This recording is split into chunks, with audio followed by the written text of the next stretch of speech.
Hey everyone, आज की video जो होने वाली है ये काफ़ी हद तक आपके आंसर राइटिंग के डर को ख़त्म कर देगी। यहाँ पे आप देखने वाले हो, ये 2 क्वेश्चन्स हमने लिए हैं, इनफैक्ट 2 कॉपीज़ हैं अलग-अलग टॉपर्स की।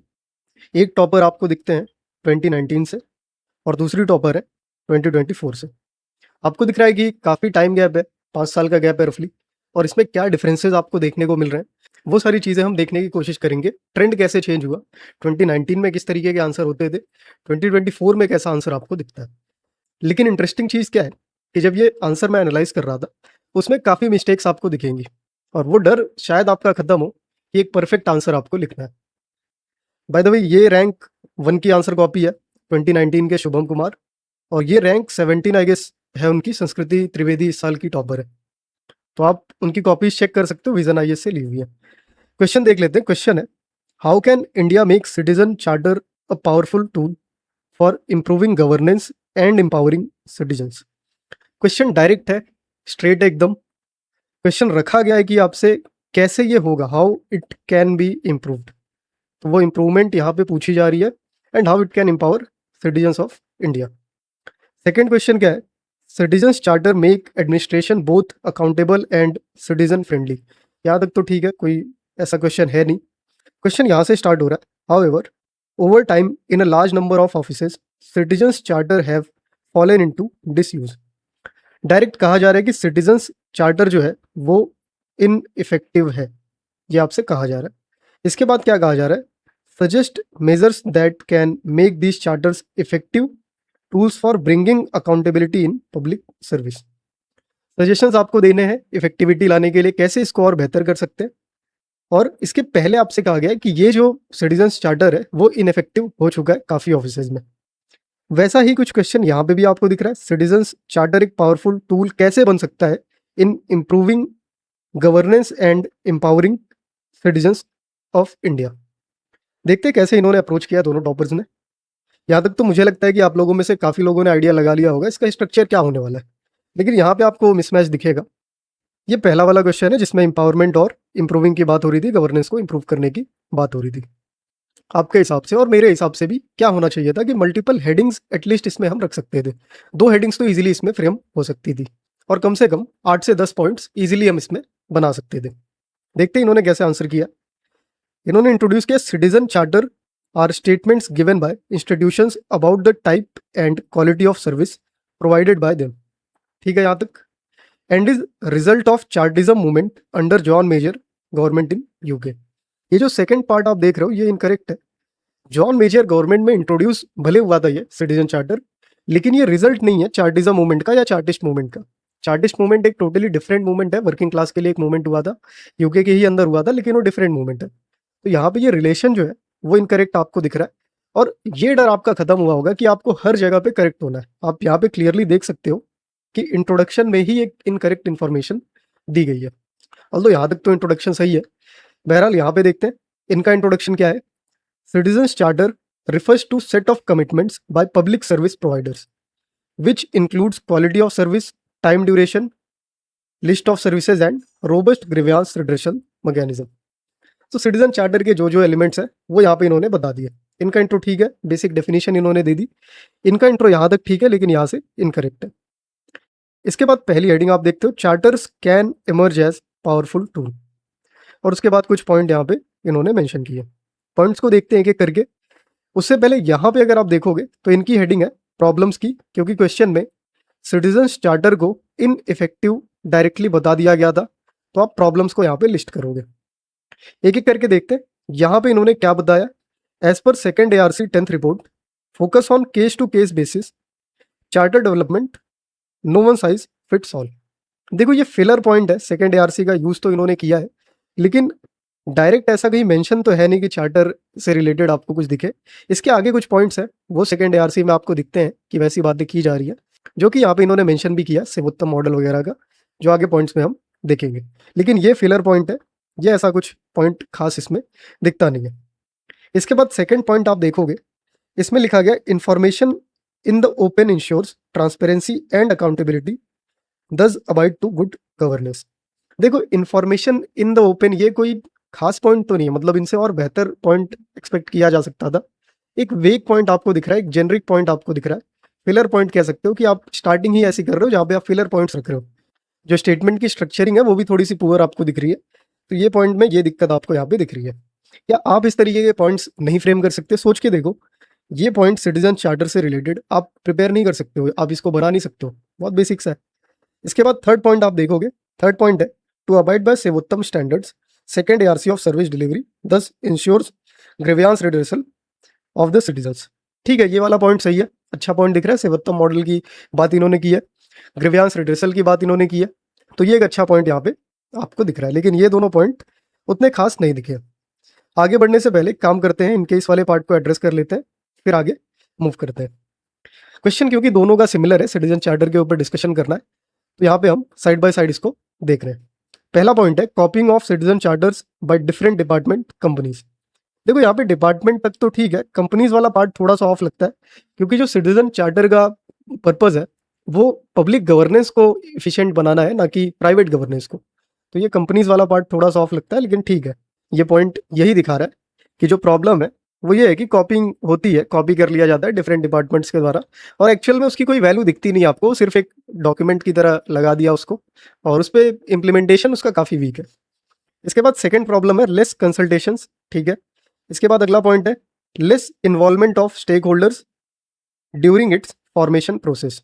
देखो कंसल्टेशन आप क्यों करोगे? क्योंकि आप फॉर्मेशन करोगे, तो ये दोनों पॉइंट कहीं ना कहीं सेम है, तो एक पॉइंट के अंडर भी इसको दिखाया जा सकता था। अगला पॉइंट आपको क्या दिख रहा है? No legal backing. देखो लीगल बैकिंग तो है, अगर आप देखोगे तो मल्टीपल स्टेट्स ने लीगल बैकिंग दी हुई है सिटीजन्स चार्टर को, तो यूनिवर्सली अगर देखने जाओगे तो ये स्टेटमेंट इनकरेक्ट है। इसकी जगह क्या लिख सकते थे? स्टैट्यूटरी बैकिंग जो है वो एब्सेंट है, वो देने की जरूरत है। अगला पॉइंट क्या है? Lack of awareness about it, even service providers sometimes are unaware of citizen charter.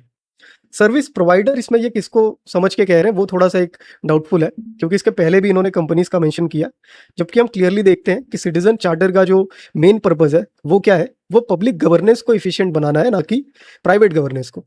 तो ये सर्विस प्रोवाइडर के अंदर गवर्नमेंट डिपार्टमेंट्स ही आएंगे, गवर्नमेंट एजेंसीज ही आएंगी, तो ये चीज़ आपको ध्यान देनी है। ये यहाँ पे थोड़ा सा जो है पॉइंट उस तरीके से आप देखोगे तो ये भी ऑफ लगेगा आपको, बहरहाल ये ठीक है। इसके बाद अगला पॉइंट है grievance redressal mechanism, no time limit.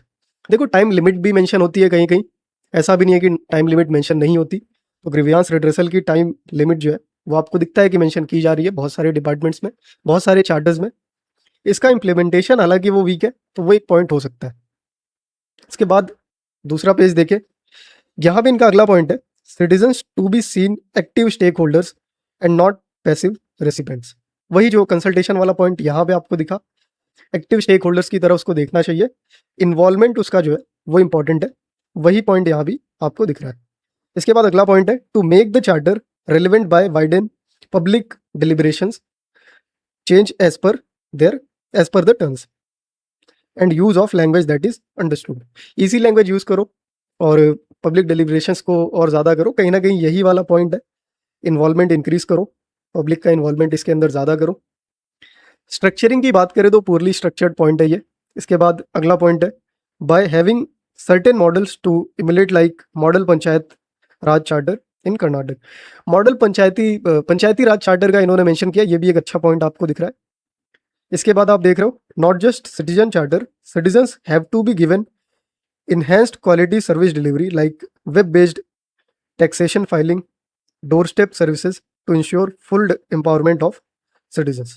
अब ये पॉइंट पुअरली स्ट्रक्चर्ड इसलिए है, इसको मैं क्यों पुअरली स्ट्रक्चर्ड कह रहा हूँ वो समझो। जो सिटीजन चार्टर है वो गवर्नेंस को एक्सपैंड करने के लिए है, पब्लिक गवर्नेंस पे उसका ज़्यादा फोकस है, ना कि ई गवर्नेंस की जो सर्विसेज है उसके लिए। हालांकि हम इसको इनकॉर्पोरेट तो कर सकते हैं सिटीजन चार्टर के अंदर, लेकिन इससे और बेहतर पॉइंट्स भी आपको दिख सकते थे। वेब बेस्ड टैक्सेशन फाइलिंग जो है वो आपको दिख रहा है कि ऑलरेडी आपके पास है, तो ये पॉइंट थोड़ा सा जो है यहाँ पे ठीक नहीं लगा, इसकी स्ट्रक्चरिंग और बेहतर की जा सकती थी। प्रॉब्लम इसमें यही है कि इन्होंने अनरिलेटेड आइडियाज़ को बहुत ज़्यादा इसके अंदर मिक्स कर दिया है, तो ये थोड़ा सा पॉइंट जो है वो ठीक नहीं लग रहा है। इसके बाद फाइनली यहाँ पे इन्होंने कंक्लूड किया, कंक्लूजन में इन्होंने बताया information today is the key weapon and this has to be provided to people voluntarily specially in public services. Information का लिंकेज भी उतना कुछ खास है नहीं यहाँ पे, सिटीजन चार्टर के अंदर गवर्नेंस का कुछ लिंकेज दिखाना था और इम्प्लीमेंटेशन के कुछ चैलेंजेस अगर ये दिखाती तो और बेहतर होता, और उसके सॉल्यूशन अगर ये यहाँ पे मेंशन करती तो और बेहतर आंसर होता। यहाँ पे देख लेते हैं इन्होंने क्या सजेशंस दिए हैं। इनकी सेकंड हेडिंग आपको दिख रही है। पहला पॉइंट है वाइड कंसल्टेशन, जो कंसल्टेशन का इशू यहाँ पे इसके पहले इन्होंने दिखाया था आंसर में, वही है। उसके बाद अवेयरनेस वाला भी इन्होंने पहले दिखाया था, वही पॉइंट है। Legal backing should be given. देखो लीगल बैकिंग हमने देखा कि कुछ स्टेट्स में है, अगर आप सिटीजन चार्टर की बात करते हो तो यहाँ पे पॉइंट क्या हो सकता था कि यूनिफॉर्म लीगल इन्फोर्समेंट आप कर दो, ये बेहतर होता, ना कि लीगल बैकिंग का पॉइंट आपको रखना चाहिए था। इसके बाद है realistic goals should be mentioned. ये ठीक है, रियलिस्टिक गोल्स आपके रहने चाहिए, तो सिटीजन चार्टर में ऐसा भी आप गोल ना मेंशन कर दो जो अचीव ना किया जा सके। इसके बाद है रेगुलर फीडबैक, रेगुलर अपडेशन, ये भी ठीक है। ऑडिटिंग बेसिकली कहना चाह रहे हैं ये, तो ऑडिटिंग बेहतर वर्ड होता। पीरियोडिक ऑडिटिंग इसके अंदर कर सकते थे, या फिर सोशल ऑडिटिंग भी जो है की जा सकती है, तो ये एक पॉइंट इसके अंदर हो सकता था। अगला है robust GRM should be there. Grievance redressal को फिर से इन्होंने पॉइंट बनाया, इसके पहले भी यहाँ पे इन्होंने मेंशन किया था, और वही पॉइंट यहाँ पे भी आपको दिख रहा है। इसके बाद फाइनली इन्होंने यहाँ पे कंक्लूड किया। एक और पॉइंट है, ये 7th पॉइंट है, ranking of company on the basis of public services on their citizen charter. देखो ये कंफ्यूज हो रहे हैं, मुझे ऐसा लगता है कि इनके आंसर में ये कंफ्यूजन है। जो कंपनीज की रैंकिंग है उसका लेना देना ऐसा कुछ है नहीं सिटीजन चार्टर से, क्योंकि इसको हम अप्लाई ही करते हैं गवर्नमेंट डिपार्टमेंट्स के लिए, गवर्नमेंट ऑफिसेस के लिए, तो ये पॉइंट भी उतना ठीक नहीं लगा मुझे, और ये यहाँ पे नहीं होना चाहिए था। इसके बाद फाइनली कंक्लूड हो रहा है, hence robust citizen charter is need of the time. ये कुछ आंसर था इन लोगों का, और आप देख सकते हो कितनी मिस्टेक्स है, टॉपर्स होने के बावजूद इतनी मिस्टेक्स की जा रही है। तो आप क्यों डरते हो आंसर राइटिंग से, मेरी समझ नहीं आता, क्योंकि आंसर राइटिंग का डर तो है लोगों के अंदर, वो एक्सेप्ट करें ना करें वो डर रहता है। और कहीं ना कहीं ये चीज़ आपको समझनी पड़ेगी, प्रेजेंट में आंसर राइटिंग इतनी ज़्यादा इंप्रूव कर रहे हैं अपने लोग कि कंपटीशन जो है वो काफ़ी हाई हो चुका है। आप अगर ये सोचो कि आप आंसर राइटिंग नहीं करोगे, उसको इंप्रूव नहीं करोगे और आप इससे निकल जाओगे, इसको क्लियर कर लोगे, तो इस तरीके से आपका सिलेक्शन होने वाला है नहीं। आपको आंसर राइटिंग इंप्रूव करनी पड़ेगी, बहुत इंपॉर्टेंट एलिमेंट है। 3-3 4-4 मेंस लिख के लोग पीछे रह जाते हैं, नहीं उनका सिलेक्शन हो रहा है, तो आपको समझना पड़ेगा कि आंसर राइटिंग अगर इंप्रूव नहीं करोगे आज की डेट में, चांसेस बहुत ज़्यादा है कि आपका सिलेक्शन जो है वो रुक जाए। तो अगर आप आंसर राइटिंग इंप्रूव करना चाहते हो तो हमारे एंड से काफ़ी इनिशिएटिव्स हैं। आंसर राइटिंग का कंप्लीट एक प्रोग्राम है जिसमें डिटेल्ड आंसर राइटिंग हम करते हैं। ये जो छोटे छोटे एलिमेंट्स आप देख रहे हो, इस तरीके से आपके आंसर के लिए भी हम सारे एलिमेंट्स को ढूंढते हैं, कहाँ पे आपकी मिस्टेक है, क्या आप इंप्रूव कर सकते हो, तो वो सारी डिटेल्स आप टीम से कनेक्ट करके ले सकते हो। इनकेस आपको नहीं चीज़ें क्लियर हो रही, परेशान हो, उनसे कह दो कि एक कॉल अरेंज करा दे, और वहाँ पे मैं ट्राई करूँगा कि मैं आपसे कनेक्ट हो लूँ। तो इस वीडियो के लिए तो इतना ही है, मिलता हूँ मैं आपसे अगली वीडियो में। तब तक के लिए मेरा सिर्फ एक सजेशन होगा कि आप अपना टाइम वेस्ट बिल्कुल भी मत करो, आंसर राइटिंग को सीरियस लो। कुछ टाइम अभी बचा हुआ है, उस टाइम को यूटिलाइज करो, और कम से कम इतना तो आप हो जाओ कि आंसर लिखना आपको आ जाए। बाकी बची हुई इंप्रूवमेंट हम प्री के बाद भी कर सकते हैं। तो आपने देखा कि टॉपर्स अपने आंसर्स कैसे लिखते हैं। Now if you want to write like them, check out this answer writing bundle. इसमें आपको एक्जैक्टली वो टूल्स मिलेंगे जो आपके आंसर्स को टॉपर लेवल तक ले जाएंगे। तो इस बंडल में एक्जैक्टली आपको क्या मिलेगा? In this bundle you will find model answers, step by step frameworks, और भी बहुत सारी चीज़ें हैं जिसको आप स्क्रीन पे क्लिक करके इस वीडियो में देख सकते हो। And finally, for a limited time you can grab it for just ₹999, so don't miss out. This offer is only valid before the price goes up.